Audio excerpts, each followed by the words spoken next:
أشرف الأنبياء والمرسلين أما بعد فأعوذ بالله من الشيطان الرجيم بسم الله الرحمن الرحيم يوصيكم الله في أولادكم للذكر مثل حظ الأنثيين قال الله تبارك وتعالى في مقام آخر للرجال نصيب مما ترك الوالدان والأقربون وللنساء نصيب مما ترك الوالدان والأقربون قال الله تبارك وتعالى في مقام آخر إن الذين يأكلون أموال اليتامى ظلما إنما يأكلون في بطونهم نارا وسيصلون سعيرا آمنت بالله صدق الله خالقنا العظيم وبلغنا رسوله النبي الكريم الأمين إن الله وملائكته يصلون على النبي يا أيها الذين آمنوا صلوا عليه وسلموا تسليما محبت سے پڑھ لیجئے الصلاۃ والسلام علیک یا سیدی یا رسول اللہ وعلى آلك واصحابك یا سیدی یا حبیبی یا حبیب اللہ۔ معزز سامعین و حاضرین، ہم سب کی یہ پیاری انتہائی اہم علمی نشست آج جو 23ویں شب رمضان المبارک کی عظمت والی برکت والی اس پیاری رات میں یہ انعقاد پذیر ہے، یقیناً جن دوستوں نے اس کوشش و کاوش میں جس قدر حصہ لیا یقیناً انتہائی داد اور خراج تحسین کے مستحق ہیں کہ اس گئے گزرے دور میں اللہ رب العزت کے بندوں کی خیر خواہی اصلاح کے لیے اس طرح کے دینی اور خاص علمی پروگراموں کا انعقاد کیا جاتا ہے۔ بہرحال اللہ رب العزت سے دعا کرتے ہیں خالق کائنات ہر ایک کو اپنی شایان شان اجر عطا فرمائے اور ہم سب کا یہ بیٹھنا قبول فرما کر ہم سب کے لیے ذریعہ نجات بنائے۔ جو مجھے حکم دیا گیا قبلہ شاہ صاحب کے زیر سایہ میں اسی پہ جتنا وقت دیا گیا اس پہ اپنی چند باتیں آپ کے سامنے عرض کرتا ہوں۔ انتہائی اہم موضوع ہے، وراثت کے حوالے سے عمومی طور پر وراثت کے مسائل کم بیان کیے جاتے ہیں۔ مساجد میں بھی کل خوانی بھی ہو تو ہم زیادہ تر فضائل بیان کرتے ہیں اور لوگ بھی اس سے بہت ہی کم آگاہ ہیں، حالانکہ یہ ایک ضروری علم ہے۔ وراثت کی اہمیت کا اندازہ آپ اس بات سے لگا سکتے ہیں، اللہ کے پیارے نبی علیہ السلام نے فرمایا تعلموا الفرائض وعلموها الناس فإنها نصف العلم، کہ اے لوگو علم فرائض، وراثت کو علم فرائض بھی کہا جاتا ہے۔ اے لوگو علم فرائض وراثت کا علم سیکھو اور لوگوں کو بھی سکھاؤ، فإنها نصف العلم، یہ آدھا علم ہے۔ کیا مطلب؟ پوری دنیا کے جتنے علوم ہیں، وہ صرف ہے، وہ نحو ہے، وہ تفسیر ہے، وہ فقہ ہے، وہ تمام علوم ملاؤ تو وہ سارے مل کے آدھا علم بنتے ہیں اور وراثت اکیلا آدھا علم بنتا ہے۔ اور یہی وجہ ہے علماء نے لکھا کہ اگر کوئی بندہ کسی اور علم کا ایک مسئلہ سیکھتا ہے تو اس بندے کو 10 نیکیاں ملتی ہے ایک مسئلہ سیکھنے سے، اور وراثت کا ایک مسئلہ اگر سیکھے تو اسے 100 نیکیاں ملتی ہیں۔ اور ویسے بھی رات کو علم دین کی محفل میں بیٹھنا، مشکات میں یہ پیاری روایت ہے تدارس العلم ساعۃ خیر من احیائہا، کہ رات میں تھوڑی دیر کے لیے ساعت، ایک گھڑی کے لیے علم حاصل کرنا یہ پوری رات کی نفل عبادت سے بہتر ہے۔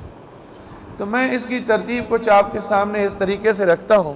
اب میں کہوں کہ ابھی یہ جو 40 منٹ کا وقت ہے اس میں آپ کو ساری چیزیں سمجھا پاؤں گا، بیان کر لوں گا، تو یہ ممکن نہیں ہے، بالکل بھی ایسی کوئی صورت نہیں۔ میں ایک جذبہ آپ کو دلاؤں گا، آپ کے سامنے چند چیزیں رکھوں گا تاکہ آپ کے سامنے ایک راستہ متعین ہو گیا، پھر آپ خود قبلہ شاہ صاحب کے زیر سایہ شاہ صاحب کی خدمات حاصل کر کے آپ اس کو سیکھ سکتے ہیں۔ سب سے پہلے میں مین چونکہ جو موضوع ہے وہ وراثت کے حقوق ہیں اور یا حق تلفی جو ہوتی ہے اس حوالے سے پہلے میں آپ کے سامنے قرآن مجید کے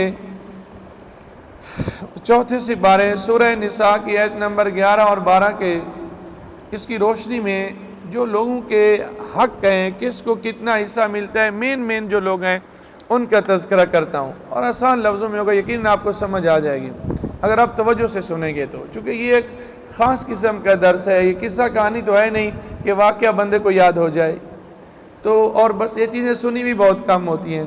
سب سے پہلے آیا شوہر کو کتنا حصہ ملے گا اگر بیوی فوت ہو جاتی ہے، یا اگر شوہر فوت ہو جاتا ہے تو بیوی کو کتنا حصہ ملے گا؟ یہ چند لوگوں کے حصے میں آپ کے سامنے رکھتا ہوں۔ تو قرآن مجید میں اللہ رب العزت نے فرمایا، سورہ نساء آیت نمبر 12 ہے، اللہ فرماتا ہے وَلَكُمْ نِصْفُ مَا تَرَكَ أَزْوَاجُكُمْ إِن لَّمْ يَكُن لَّهُنَّ وَلَدٌ فَإِن كَانَ لَهُنَّ وَلَدٌ فَلَكُمُ الرُّبُعُ مِمَّا تَرَكْنَ مِن بَعْدِ وَصِيَّةٍ يُوصِينَ بِهَا أَوْ دَيْنٍ۔ شوہر کا حصہ بیان کیا کہ اگر کوئی عورت فوت ہو جاتی ہے، اس کی اولاد نہیں ہے، ایک خاتون فوت ہو جاتی ہے، اس کا شوہر زندہ ہے اور اس خاتون کی اولاد نہیں ہے، تو اس کے شوہر کو وَلَكُمْ نِصْف کل جائیداد کا آدھا حصہ ملتا ہے، 1/2 ملتا ہے۔ سمجھ رہے ہیں میری بات؟ اگر عورت فوت ہو جاتی ہے، شوہر اس کا زندہ ہے، عورت کی اولاد نہیں ہے، تو شوہر کو کل جائیداد کا آدھا حصہ، ₹1,00,000 میں سے 50,000 ملتے ہیں۔ دوسری صورت فَإِن كَانَ لَهُنَّ وَلَدٌ، اگر اس خاتون کی اولاد موجود ہے تو پھر فَلَكُمُ الرُّبُعُ، شوہر کو کل جائیداد کا چوتھا حصہ، 1/4 ربع حصہ ملتا ہے۔ مثلا ₹1,00,000 ہے تو لاکھ کا چوتھا حصہ ₹25,000 بنے گا۔ آسان لفظوں میں اگر عورت فوت ہو گئی، اس کی اولاد موجود ہے تو شوہر کو چوتھا حصہ، اولاد موجود نہیں تو شوہر کو آدھا حصہ ملے گا۔ اب اس کے برعکس اگر شوہر فوت ہو جاتا ہے، بیوی زندہ ہے، تو پھر اس کی بھی 2 صورتیں، آیا شوہر کی اولاد موجود ہے یا اولاد نہیں۔ اگر تو اولاد موجود نہیں ہے تو قرآن مجید کی سورہ نساء آیت نمبر 12 وَلَهُنَّ الرُّبُعُ مِمَّا تَرَكْتُمْ إِن لَّمْ يَكُن لَّكُمْ وَلَدٌ فَإِن كَانَ لَكُمْ وَلَدٌ فَلَهُنَّ الثُّمُنُ مِمَّا تَرَكْتُمْ مِن بَعْدِ وَصِيَّةٍ تُوصُونَ بِهَا أَوْ دَيْنٍ، کہ اگر بیویاں فوت ہو جاتی اور شوہر فوت ہو جاتا ہے اور شوہر کی اولاد موجود ہے تو بیوی کو 8واں حصہ ملتا ہے، اگر اولاد موجود نہیں تو بیوی کو چوتھا حصہ ملتا ہے۔ اگر میں ان دونوں کو آسان لفظوں میں سمجھاؤں تو اس طریقے سے سمجھا سکتا ہوں کہ اگر بیوی فوت ہو جاتی ہے، بیوی کی اولاد موجود ہے تو شوہر کو چوتھا حصہ، اولاد نہیں تو شوہر کو آدھا حصہ۔ اگر شوہر فوت ہو جاتے ہیں، اولاد موجود ہے تو بیوی کو 8واں حصہ، اولاد موجود نہیں ہے تو بیوی کو چوتھا حصہ ملے۔ سمجھ گئے یہاں تک بات؟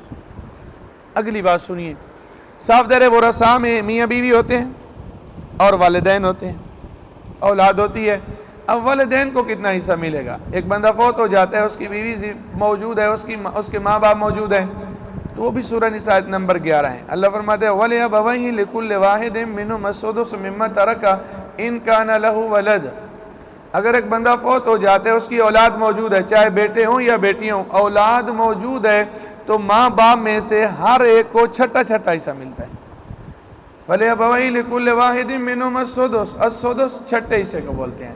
مثلا اگر ایک بندہ فوت ہو گیا، اس نے ₹90,000 چھوڑا تو ماں کو بھی چھٹا حصہ ملے گا 15,000 اور باپ کو بھی کل جائیداد کا چھٹا حصہ 15,000 ملے گا۔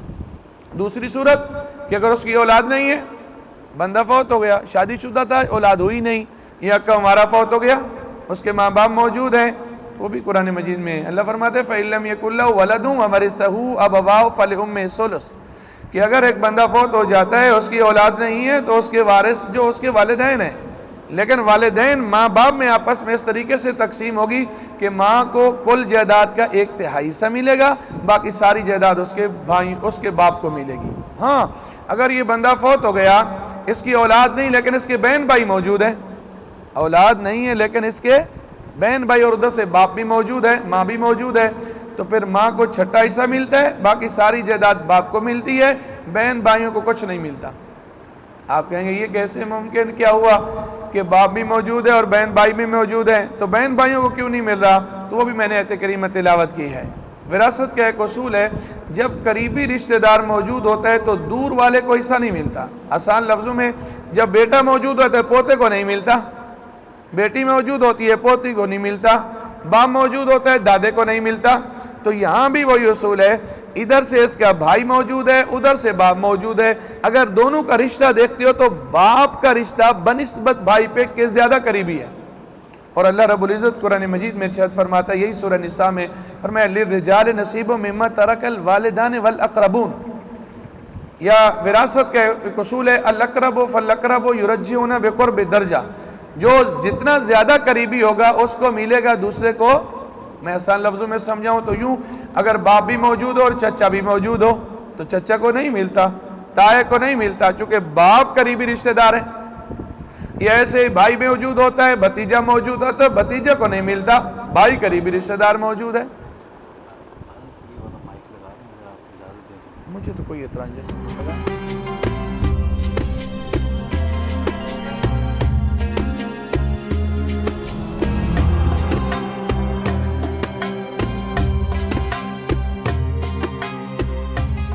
یہ رہا تھا کہ اگر اولاد موجود ہے تو والدین میں سے ہر ایک کو چھٹا چھٹا حصہ ملتا ہے، اور اولاد موجود نہیں ہے تو پھر اس کے ورثاء جو ہوتے ہیں والدین ہوتے ہیں، پھر اس کی دو صورتیں ہیں، بہن بھائی موجود ہوں تو ماں کو چھٹا حصہ ملتا ہے، باقی ساری جائیداد باپ کو ملتی ہے۔ فَإِن كَانَ لَهُ إِخْوَةٌ فَلِأُمِّهِ السُّدُسُ، یہ آیت مبارکہ ہے سورہ نساء نمبر 11 کی ہے۔ اگر بھائی بہن بھائی موجود نہیں ہوتے تو پھر کل جائیداد کے 3 حصے کرتے ہیں، 2 حصے باپ کو دے دیتے ہیں اور 1 حصہ اس کی ماں کو ملتا ہے۔ اچھا ایک چیز میں درمیان سے رہ گئی، جب ہم نے چھٹا چھٹا حصہ دینا ہے تو باپ کو الگ سے چھٹا دینا ہے، ماں کو الگ سے چھٹا دینا ہے۔ یہ نہیں ہے کہ چھٹا نکال کے ان میں تقسیم کرنا ہے، نہ 90,000 روپے میں سے 15,000 باپ کا نکالنا ہے اور 15,000 ہی ماں کا نکالنا ہے۔ اور اگر کسی بندے کی بیویاں 1 ہیں 2 ہیں 3 ہیں 4 ہیں تو ان میں سے ہر ایک کو 8واں حصہ نہیں دینا، کل جائیداد کا 8واں نکال کر پھر ان میں تقسیم کرنا۔ مثلا ایک بندے کی 2 بیوی ہیں، اس بندے نے 80,000 روپیہ چھوڑا تو 80,000 کا 8واں حصہ 10,000 بنتا ہے۔ اب اس 10,000 کو ہم 5,000 میں کر کے ان دونوں کو دیں گے، یہ نہیں ہے کہ 10,000 اس کو دیں گے یا 10 ایسا۔ اچھا ایک اور چیز بھی معاشرے میں موجود ہے، بس اوقات لوگ یہ کہتے ہیں کہ اگر بیوی ہے، شوہر فوت ہو گیا، بیوی نے کہیں آگے شادی کر لی ہے تو اس کو وراثت نہیں ملے گی۔ یہ بس اوقات کہتے ہیں اگر اولاد نہیں ہے تو بیوی کو جائیداد نہیں ملے گی۔ یہ بس اوقات اگر کہتے ہیں جی بیوی تو پہلے روٹھی ہوئی تھی، میکے بیٹھی تھی، اس نے تو عدت بھی نہیں گزاری، اس کو نہیں ملے گی۔ تو شریعت کے احکام پہ اگر بیوی عمل نہیں کرتی تو اس کا اپنا فعل ہے، اس پہ اللہ رب العزت کی مرضی ہے، چاہے تو اسے معاف کر دے، چاہے تو اسے پوچھ گچھ کرے، لیکن حق کے وراثت ختم نہیں ہوتا۔ جب کوئی بندہ فوت ہو رہا ہے، عورت اس کے نکاح میں موجود ہے تو اس عورت کو ہر صورت اس بندے کی جائیداد کا حصہ ملے گا، چاہے وہ 8واں ملے اولاد کی صورت میں یا اولاد نہ ہونے کی صورت میں اسے 4تھا ملے۔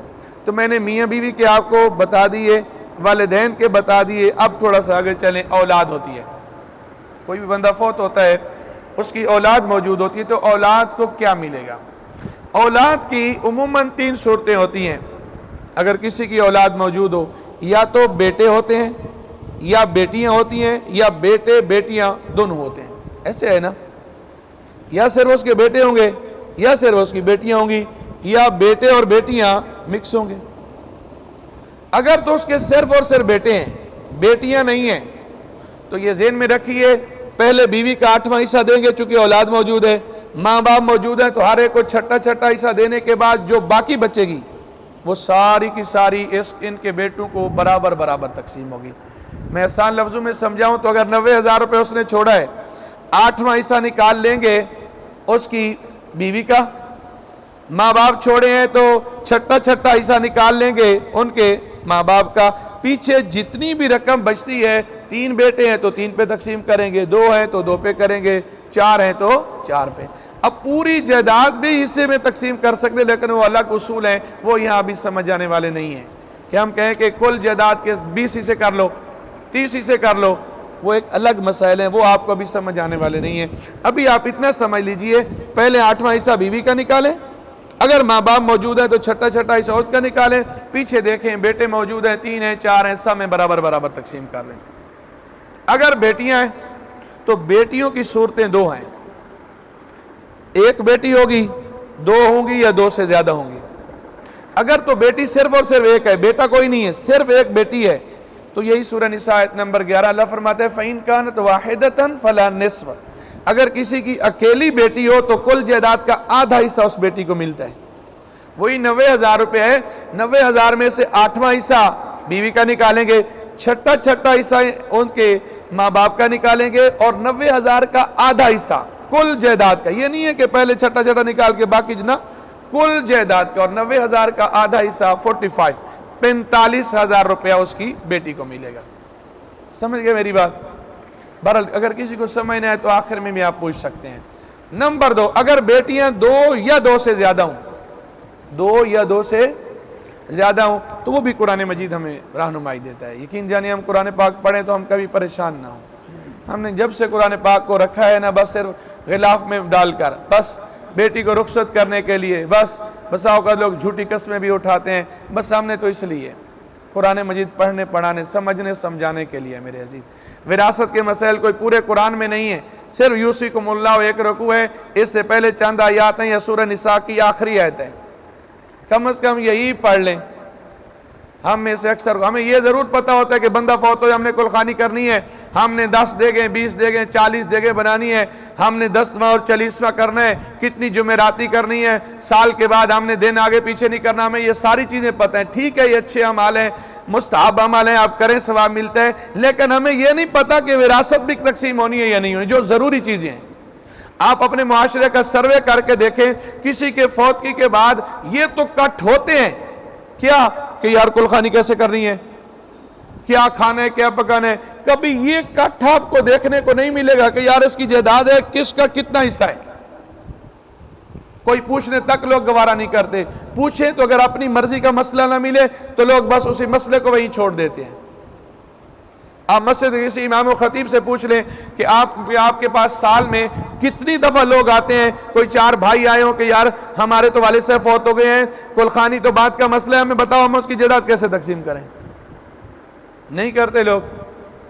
بہرحال میں اس پہ بات کرتا ہوں آگے چل کے۔ فرمایا کہ اگر بیٹیاں 2 یا 2 سے زیادہ ہوں، ایک بیٹی ہے تو آدھا حصہ، اگر بیٹیاں 2 یا 2 سے زیادہ ہیں تو قرآن کہتا ہے فَإِن كَانَتْ اثْنَتَيْنِ فَلَهُمَا الثُّلُثَانِ مِمَّا تَرَكَ، جتنی جائیداد اس نے چھوڑی ہے کل جائیداد کا 2/3 حصہ، 2/3 ان تمام بیٹیوں میں برابر تقسیم ہوگا۔ مثلا وہی 90,000 اگر آپ سامنے رکھتے ہیں تو 90,000 کا 1/3 ہے 30,000 اور 2/3 60,000۔ 60,000 نکال کر 2 بیٹی ہیں تو 30,000 آ جائے گا، 3 بیٹی ہیں تو 20,000 آ جائے گا، 4 بیٹی ہیں تو 15,000 آ جائے گا، 5 بیٹی ہیں تو 12,000 آ جائے گا، 6 بیٹی ہیں تو 10,000 آ جائے گا۔ سمپل سادہ سا، جتنی بیٹی ہیں کل جائیداد کا 2/3 حصہ نکال کر ان کو دے دیں، برابر تقسیم کر دیں۔ اب اگر تیسری صورت کہ بیٹے بھی ہیں اور بیٹیاں بھی ہیں، یہ تو ٹھیک ہے صرف بیٹے ہیں تو سب بیٹوں کو دے دو، بیٹی ہیں ایک ہے تو آدھا دے دو، 2 یا 2 سے زیادہ ہیں تو 2/3 دے دو۔ اگر بیٹے اور بیٹیاں دونوں ملا کر ہیں، ایک بندے کے 2 بیٹے اور 4 بیٹی ہیں، ایک بیٹا ہے اور 5 بیٹی ہیں، 3 بیٹے اور 6 بیٹی ہیں، تو کیا کریں گے؟ قرآن مجید کا یہی سپارہ سورہ نساء آیت نمبر 11 اللہ فرماتا ہے یوصیکم اللہ فی اولادکم للذکر مثل حظ الانثیین۔ پھر تقسیم کا طریقہ کار یہ ہوگا کہ ہر بیٹے کو ہر بیٹی کا ڈبل حصہ ملے گا۔ اس کے تقسیم کرنے کا بالکل آسان سا طریقہ، مثلا 2 بیٹے اور 2 بیٹی ہیں تو پہلے آپ کل جائیداد کا 8واں حصہ نکال کر بیوی کو دیں گے، چھٹا حصہ نکال کر ماں باپ کو دیں گے اگر وہ زندہ ہیں، باقی جتنی بچے گی 2 بیٹے 2 بیٹی ہیں تو 6 حصے کر لیجئے، 2 حصے، 2 بیٹوں کو 4 اور 1 حصہ 2 بیٹیوں کو، 4 بیٹے اور 4 بیٹی ہیں تو آپ 12 حصے کر لیجئے، 2 حصے 4 بیٹوں کو 8 اور 1 حصہ بیٹی کو، 3 بیٹے اور 4 بیٹی ہیں تو آپ 10 حصے کر لیں، 2 حصے 3 بیٹوں کو اور 1 حصہ، یعنی ہر بیٹے کا ڈبل اور ہر بیٹی کا بیٹے کی نسبت سنگل حصہ، یہ آپ ان کے درمیان میں تقسیم کریں گے۔ اب اگر ایک بندہ ہے اس کے بہن بھائی ہیں تو بہن بھائیوں کو تب جا کے جائیداد ملتی ہے جب اس کا باپ بھی نہ ہو اور اس کا بیٹا بھی نہ ہو، مذکر اولاد بھی موجود۔ اگر مرنے والے کا بیٹا موجود ہے تو وہی اصول کے قریبی رشتہ دار کے ہوتے ہوئے دور والے کو نہیں ملتا، بہن بھائیوں کو جائیداد نہیں ملتی۔ اگر اس کا باپ زندہ ہے تب بھی بہن بھائیوں کو جائیداد، ہاں اگر اولاد بھی موجود نہیں ہے اور اس کا باپ بھی موجود نہیں ہے، مثلا ایک بندہ فوت ہو گیا، کمارا تھا، ماں باپ اس سے پہلے فوت ہو چکے تھے، اب اس کے یا بالفرض شادی شدہ تھا تو اولاد نہیں تھی، بیوی ہے، خود ہے اور اس کے بہن بھائی ہیں، ماں باپ نہیں ہے، تو چونکہ اولاد نہیں ہے تو بیوی کو چوتھا حصہ ملے گا۔ باقی جو جائیداد ہوگی، سورہ نساء کی آخری آیت ہے، اللہ فرماتا ہے فَإِن كَانُوا إِخْوَةً رِجَالًا وَنِسَاءً فَلِلذَّكَرِ مِثْلُ حَظِّ الْأُنثَيَيْنِ۔ باقی جو جائیداد ہے وہی بیٹے بیٹی والے حساب کے مطابق ہر بھائی کو ہر بہن کا ڈبل حصہ ملے گا۔ لِلذَّكَرِ مِثْلُ حَظِّ، مثلا 2 بھائی اور 4 بہنیں ہیں تو آپ 8 حصے کر لیں، 4 بھائی اور 4 بہنیں ہیں تو آپ 12 حصے کر لیں، 2 حصے 4 بھائیوں کو اور 1 حصہ ہر بہن کو ملے گا۔ یہ اس کا طریقہ کار ہوگا۔ لیکن یہ جائیداد تقسیم کریں گے اس سے پہلے 2 کام آپ نے اور کرنے ہیں جس کا ذکر قرآن مجید میں ہے۔ جائیداد تقسیم بعد میں ہوگی، 2 کام اس سے پہلے۔ تجہیز و تکفین تو ہے ہی ہے، اس میں تو کوئی دوسری رائے ہی، اس کے علاوہ بھی 2 اہم کام ہیں جو ہم نہیں کرتے، ہم کبھی خطیب صاحب کو آ کے بتاتے نہیں اس کے بارے میں۔ قرآن کہتا ہے من بعد وصیت توصون بها او دین، کہ جائیداد آپ لوگوں نے تقسیم کرنی ہے کب؟ وصیت کے بعد، او دین، دین قرضے کو بولتے ہیں، کس کے بعد؟ قرضے کے بعد۔ پہلی بات تو یہ ذہن میں رکھیے، ہمیں چھوٹی موٹی خواہشوں کے لیے قرضے نہیں لینے چاہیے۔ جی میں نے بیٹے کی جناباً سال کے برتھ ڈے کرنے ہے تو میں تو اتنے ڈشز بنانی ہے، میں نے بیٹی کی شادی کرنی ہے تو جناباً فلاں اتنے لوگوں کو بلانا ہے، نہ ان چھوٹی چیزوں کے لیے قرضے کبھی نہ لیجئے، اور اگر لے لیا مجبوری کی وجہ سے تو پھر ٹال مٹول نہ کیجئے، اپنی زندگی میں یہ اپنا حساب برابر کر کے جائیے۔ یقین جانیے جو اللہ کے راستے میں شہید ہوتا ہے، آپ کے علم میں ہے خون کا قطرہ بعد میں گرتا ہے، اللہ کے ہاں وہ قبول پہلے ہو جاتا ہے، لیکن شہید سے بھی قرض کے بارے میں پوچھا جاتا ہے۔ میں آپ کو مثال دیتا ہوں، حضرت جابر رضی اللہ تعالیٰ عنہ ہیں، ان کے والد حضرت عبداللہ غزوہ احد میں شہید ہو رہے ہیں، اللہ کے نبی علیہ السلام کی بارگاہ میں حضرت جابر چل کے آتے ہیں، عرض کرتے ہیں یا رسول اللہ میرے والد نے قرض دینا ہے اور لوگ مہلت نہیں دے رہے، مہربانی کیجئے کوئی شفقت فرمائیے۔ ایک لمبی حدیث مبارک ہے، وہ ایک الگ بحث ہے، لیکن بات یہ رہی کہ بھلے وہ شہید ہوئے، بھلے وہ صحابی تھے، ان کی بڑی شان ہے، حضور کے تو سارے صحابہ ہی جنتی ہیں نا، صحابہ وہ صحابہ تھے جن کی ہر صبح عید ہوتی تھی، خدا کا قرب حاصل تھا، نبی کی دید ہوتی تھی، لیکن مسئلہ یہ پوچھنے آیا کہ یا رسول اللہ میرے والد نے قرضہ دینا ہے۔ اللہ کے نبی علیہ السلام نے یہ نہیں فرمایا کہ وہ تو شہید ہو گئے اب قرض کی پوچھ گچھ نہیں، نہ، اللہ کے نبی علیہ السلام باقاعدہ چل کے گئے ہیں، جا کے قرضے کا بندوبست کیا ہے۔ تو بہرحال قرضہ ہر صورت دینا ہوگا، اور پھر ہم جب قرضے لے کے چلے جاتے ہیں بسا اوقات اولادیں دیتی نہیں ہیں، بس اعلان تو ہر کوئی کر دیتا ہے جس کسی نے لینا لینا ہو بات کر لو، جب لوگ لینے آتے ہیں تو لوگ لڑنے لگ جاتے ہیں، بس ان سے قبر سے جا کے لے لو۔ اب ہم یہاں چھوڑ کے چلے گئے اور ادھر سے لوگ ورثاء پہلے تقسیم کر لیا انہوں نے، اور قبر میں ہم سے پوچھ گچھ ہو رہی ہے۔ میں نے ایک روایت پڑھی، اگر کسی بندے نے کسی کے 3 پیسے دینے ہو، کتنے؟ 3 پیسے، 3 روپے نہیں، 3 پیسے، 3 پیسوں کے بدلے 2700 نمازیں جو بجماعت اس کی قبول ہوئی ہوں گی قیامت کے دن وہ دینی پڑیں گی۔ اگر میں آپ کو یہ حدیث پاک آپ کے سامنے رکھوں تو آپ یقیناً اس کو قبول بھی کریں گے۔ ہو سکتا ہے کوئی بندہ دنیا میں یہاں سے بڑی نیکیاں لے کے جائے اور قیامت کے دن کوئی ایک نیکی بھی نہ رہ جائے۔ وہ حدیث مبارک کہ اللہ کے نبی علیہ السلام نے میری امت کا غریب ترین بندہ کون ہے؟ تو صحابہ نے عرض کی مَلَّا دِرْهَمَ لَهُ وَلَا دِينَارَ لَهُ، یا رسول اللہ جس کے بعد درہم و دنانیر نہ ہوں۔ تو اللہ کے نبی نے فرمایا نہ، میری امت کا مفلس اور غریب بندہ وہ ہے جو اس حال میں آئے کہ اس نے نماز روزے تو کی ہوں لیکن اس نے لوگوں کے حق دینے ہوں۔ عرض کی یا رسول اللہ پھر کیا ہوگا؟ فرمایا پھر اس کی نیکیاں ان کو ملے گی، وہاں تو درہم و دنانیر تو ہے نہیں، ڈالر تو ہے نہیں۔ اب یہ تو ادھر سے پتہ نہیں کتنی نیکیاں لے کے گیا اور وہ نیکیاں تو ساری لوگوں میں تقسیم ہو گئیں، اس کے پاس تو کچھ بچا ہی نہیں۔ تو آپ سے دست گزارش ہے کہ آپ اپنا قرض خود مفتی احمد یار خان نعیمی علیہ رحمہ مشکات کی شرح میرات میں ایک بڑی پیاری بات لکھتے ہیں، فرماتے ہیں جو بندہ دنیا میں اپنا حساب کر کے رکھتا ہے اور حساب برابر کر کے جاتا ہے، اللہ اپنے فضل سے اسے قیامت کے دن بغیر حساب کے جنت میں داخل فرمائے گا۔ لیکن اگر مجبوریاں بس اوقات ہوتی ہیں، اگر قرض لے لیا تو قرض کو لکھنا چاہیے۔ قرآن کہتا ہے یا ایھا الذین آمنوا اذا تداینتم بدین الی اجل مسمی فاکتبوہ، لکھنا چاہیے۔ لکھا ہوا ہے تو پھر اگر کوئی عزیز آپ کا فوت ہو جاتا ہے، جائیداد کے تقسیم کے چکر میں بعد میں رہیں، پہلے اس کا قرضہ اتاریں، جتنا بھی ہے کل جائیداد میں سے سب سے پہلے قرضہ ہے۔ پھر وصیت ہے، اور وصیت بھی تہائی میں، 1/3 تک۔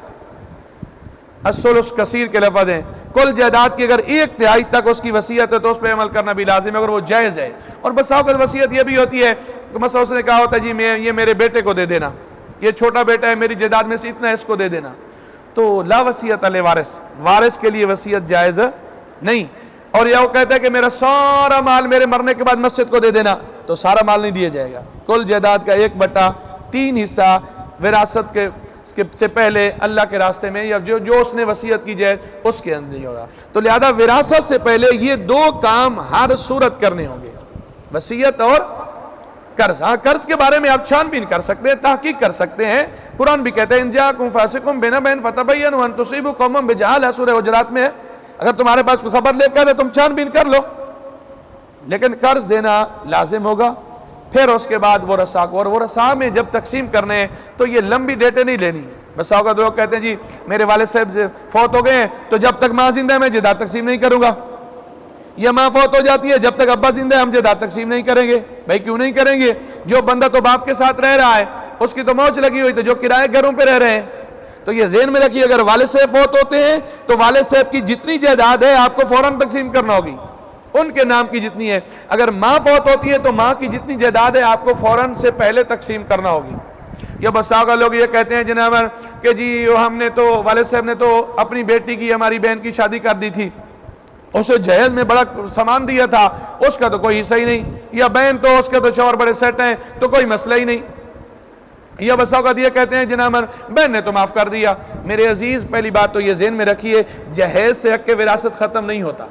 جہیز جو والد صاحب نے دیا وہ زندگی میں تحفہ ہوتا ہے، اس کی وجہ سے بہن جائیداد سے یوں سے کہے کہ نہیں مجھ تک ایسا نہیں ہوگا۔ کیا بہن کی شادی کی تھی تو اس بھائی کی شادی نہیں کی تھی؟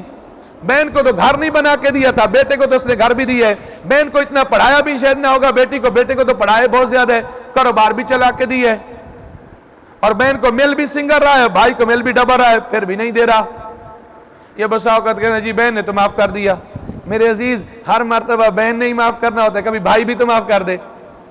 کبھی آپ نے سنا ہو کہ بھائی معاف کر دے، ہر مرتبہ یہی رونا روتے ہیں کہ جی بہن نے معاف کر دیا۔ میں آپ کو عرض کروں ہو سکتا ہے آپ اس سے اتفاق کریں یا نہ کریں، لیکن جو میرا تجربہ ہے نا، بہنیں معاف پتہ کیوں کرتی ہیں؟ انہیں پتہ ہوتا ہے کہ میں نے بھائی سے حصہ مانگ لیا نا یہ میرے گھر نہیں آئے گا، یا میں نے حصہ مانگ لیا نا یہ مجھے گھر نہیں آنے دے گا۔ وہ اس کے سارے رویے دیکھ چکی ہوتی ہے، وہ کہتی ہے، وہ یہ سوچتی ہے کہ بھائی جائیداد جاتی ہے تو چلی جائے، مکان جاتا ہے تو چلا جائے، میرا بھائی میرے سے نہ جائے، میرے بھائی کا رشتہ میرے سے نہ ٹوٹے۔ اور میں آپ کو عرض کروں وراثت ایسے معاف بھی نہیں ہوتی۔ اگر بہن نے معاف کیا کہ میں اعلیٰ حضرت نے فتاوی رضیہ شریف میں نقل کی ہے، اگر بہن نے کہا میں معاف کرتی ہوں تو معاف نہیں ہوگا۔ وراثت ایک جبری حق ہے، جتنا اس کا حصہ بنتا ہے نکالو، اس کے ہاتھ پہ رکھو، اس کے قبضے میں دو، کنٹرول میں دو، اگلے دن آ کے آپ کو دے تو پھر لے لو، پھر مجھے آ کے بتاؤ کہ بہنیں اتنا آ کے معاف کرتی ہیں۔ تو لہٰذا ایسے انہیں ایموشنل کر کے اور جذباتی کر کے اور مختلف قسم کی باتیں بوتیں کر کے بہن تمہیں تو ضرورت نہیں ہے، میں بڑا پریشان ہوں فلاں، بہنیں بھلا بھائیوں سے لڑتی ہیں۔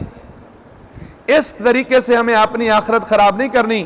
اللہ کے پیارے نبی علیہ السلام نے فرمایا من نخذ من الارض شیئا بغیر حقہ خسف به یوم القیامت الى 7 اردین، فرمایا اگر کسی نے کسی کا تھوڑا سا بھی ناحق حصہ لیا تو قیامت کے دن اس زمینوں تک دھنسایا جائے گا۔ یہ ایک حدیث مبارک میں توقہ اللہ، جتنا اس نے حصہ لیا اس کے گلے کا توق بنا کر اس کے گلے میں ڈالا جائے گا اور اسے کہا جائے گا چل۔ اور اعلیٰ حضرت عظیم المرتبہ لکھتے ہیں کہ کبھی 10 کلو وزن اٹھا کے گلے میں اٹھاؤ اور چلو چل سکتے ہو؟ اگر یہ نہیں چڑھ سکتے تو پھر یہ 10-10 مرلے، یہ پورے ایکڑ، یہ پورے مربع کیسے چلیں گے؟ کیا ہوگا؟ اور میرے عزیز جتنے لوگ بھی ہم دیکھتے ہیں نا، یہ سارے کوٹھیاں، یہ بنگلے، یہ جائیداد، سب کچھ یہاں رہ جانا ہے۔ قبر غریب و امیر کی ایک جیسی ہے، کفن کی جیب تک نہیں ہوتی۔ جن اولاد کے لیے ہم بہنوں کے حصے کھا جاتے ہیں، یا اپنے پڑوسی کا حصہ مار لیتے ہیں، یا اپنے چچا زاد بھائی یا اپنے یتیم بھتیجوں کے حصے کھا جاتے ہیں، میرے عزیز جب بندہ مرتا ہے لوگ ایک رات بھی رکھنے کو تیار نہیں ہوتے۔ اگر آپ نے دیکھا ہو تو میت کے قریب بھی کوئی نہیں جاتا، ڈرتے ہیں۔